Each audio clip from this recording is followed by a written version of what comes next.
Do you want people to understand you and your perspective? Do you want people to relate to you? Do you want people to be able to access what you have to offer? I'm Krista Giannak, ghostwriter and blogger for innovators and speakers. Today we're talking about diversity in sort of a different way than people usually talk about it.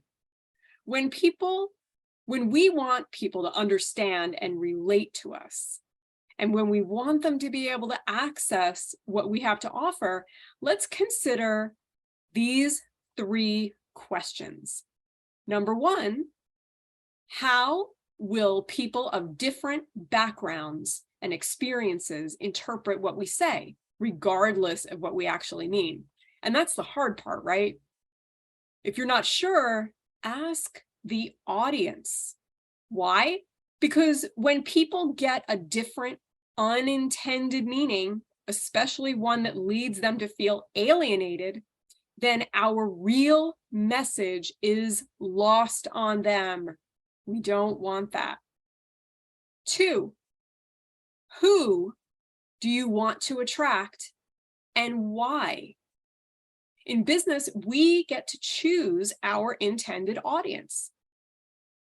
Points of view can both attract and repel, especially when they're controversial. Let's attract our audience without needlessly excluding other people based on characteristics like skin color or disability. For instance, in tech, platforms and operating systems have accessibility guidelines for designers and coders. When you follow them, then the maximum number of people will be capable of accessing what you have to offer. If you start by using these guidelines as your default, then you'll stop making unconscious decisions that exclude people with disabilities like me. And come on, who wants to exclude people unconsciously? That's no fun. And that brings me to my 3rd point. Whose point of view is it anyway? That is the title of my upcoming keynote, May 9th at the Melville Marriott for the Thrive Business Conference. Let me know if you want to attend. I can give you a friends and family discount.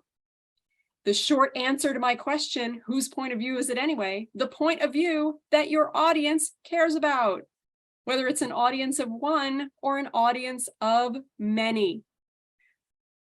I look forward to seeing you at the keynote. Krista Giannak, wise words that matter.